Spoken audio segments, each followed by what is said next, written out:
आज हम सीखेंगे श्वसन के बारे में। पिछले वीडियो में हमने सीखा कि विभिन्न कार्य करने के लिए संजीवों को ऊर्जा आवश्यक होती है। यह ऊर्जा भोजन से प्राप्त होती है। पोषण यानी न्यूट्रिशन के प्रक्रम से संजीव अपना भोजन प्राप्त करते हैं। भोजन से ऊर्जा निर्मित के लिए संजीवों का श्वसन यानी रेस्पिरेशन का प्रक्रम आवश्यक होता है।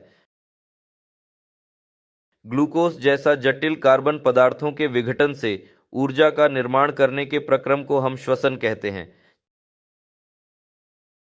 चलिए इस प्रक्रम को विस्तार से समझें। ऑक्सीजन की आवश्यकता के आधार पर हम श्वसन को वायवीय श्वसन और अवायवीय श्वसन इन दो प्रकारों में विभाजित कर सकते हैं। वायवीय श्वसन में ऑक्सीजन की उपस्थिति में ग्लूकोज को पूर्णतया कार्बन डाइऑक्साइड और जल में विखंडित किया जाता है और ऊर्जा प्राप्त की जाती है, जबकि अवायवीय श्वसन में ऑक्सीजन के बिना ग्लूकोज का विखंडन किया जाता है और ऊर्जा प्राप्त की जाती है।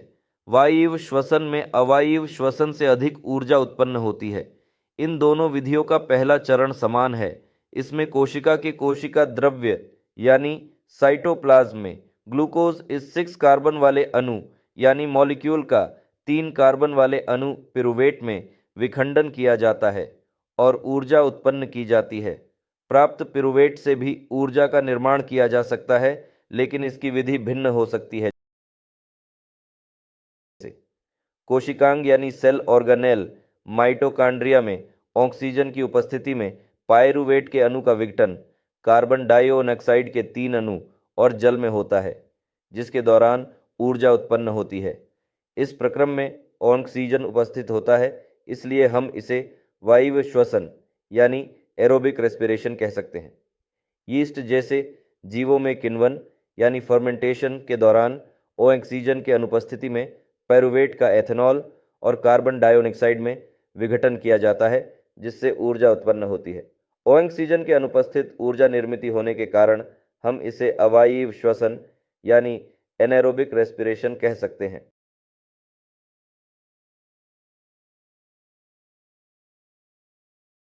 कभी कभी ज़्यादा शारीरिक काम करने के दौरान ऊर्जा की आवश्यकता बढ़ जाती है।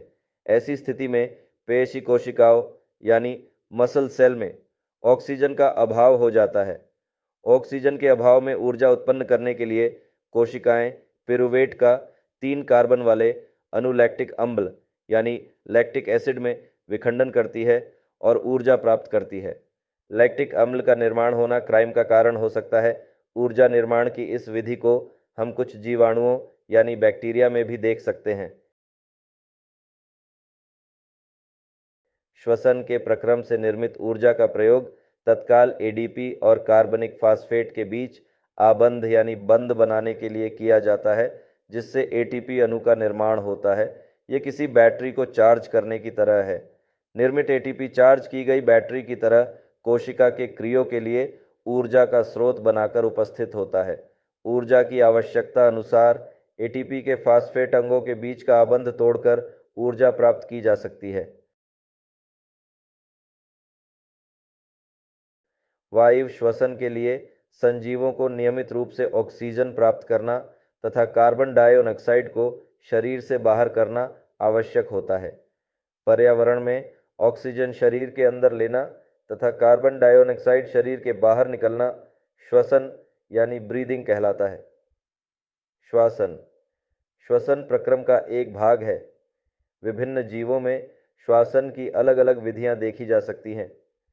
एक कोशिकीय जीव में गैसों का आदान प्रदान विसरण यानी डिफ्यूजन से किया जाता है। पौधों में गैसों का आदान प्रदान रंध्र यानी स्टोमाटा द्वारा होता है। कोशिकाओं के बीच में अंतरकोशिकीय अवकाश यानी इंटरसेल्यूलर स्पेस होता है, जिसके कारण सभी कोशिकाएं वायु के संपर्क में रहती हैं। वे विसरण द्वारा कार्बन डाइऑक्साइड और ऑक्सीजन का आदान प्रदान करती है। दिन में प्रकाश संश्लेषण की प्रक्रिया होती है, इसलिए श्वसन के दौरान कोशिकाओं में निर्मित कार्बन डाइऑक्साइड प्रकाश संश्लेषण यानी फोटोसिंथेसिस में प्रयुक्त होता है। इसलिए दिन में कोशिकाओं से ऑक्सीजन का निष्कासन होता है। रात्रि में प्रकाश संश्लेषण की प्रक्रिया नहीं होती, इसलिए कोशिकाओं से कार्बन डाइऑक्साइड का निष्कासन किया जाता है। जल में रहने वाले जीव जल में विलय ऑक्सीजन यानी डिसॉल्वड ऑक्सीजन से ऑक्सीजन प्राप्त करते हैं। मछली मुंह से जल शरीर के अंदर लेती है और जल को बलपूर्वक क्लोन यानी गिल्स तक पहुंचती है। यह रुधिर यानी ब्लड जल में घुली ऑक्सीजन ले लेता है। श्वसन के लिए स्थलीय जीव यानी टेरेस्टेरियल ऑर्गेनिजम्स वायुमंडल से ऑक्सीजन प्राप्त करते हैं। वायु की तुलना में जल में विलय ऑक्सीजन की मात्रा कम होती है, इसीलिए स्थलीय जीवों की तुलना में जलीय जीवों श्वास दर द्रुत होती है। विभिन्न स्थलीय जीवों में विभिन्न अंगों द्वारा ऑक्सीजन अवशोषित होता है।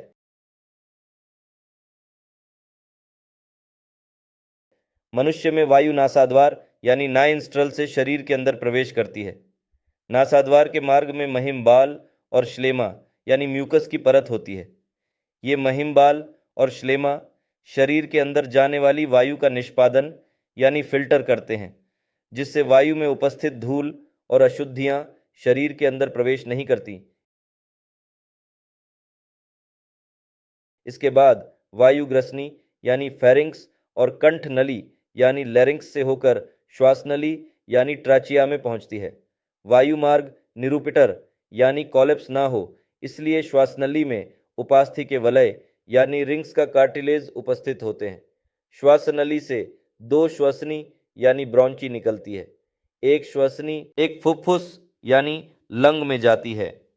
फुफ्फुस के अंदर श्वसनी श्वसनिकाएं यानी ब्रोंकियोल में विभाजित होती है।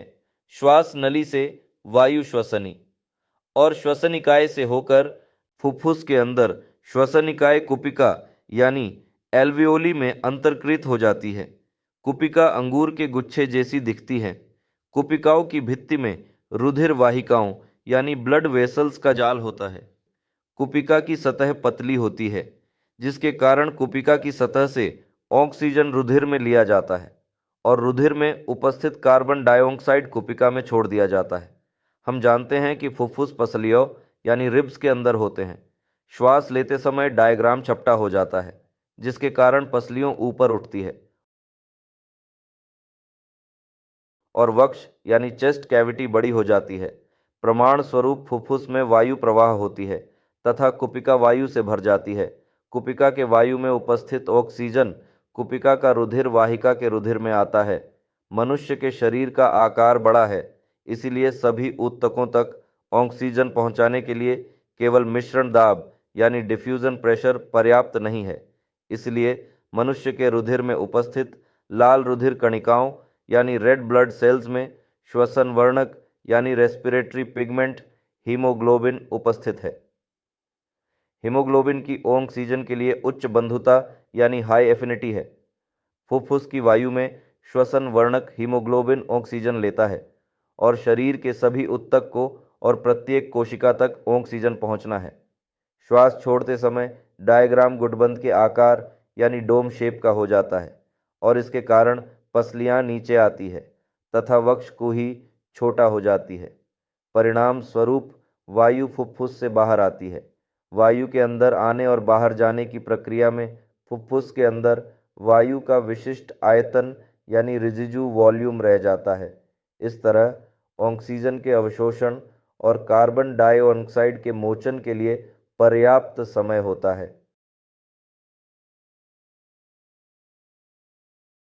तो आज हमने सीखा श्वसन के बारे में।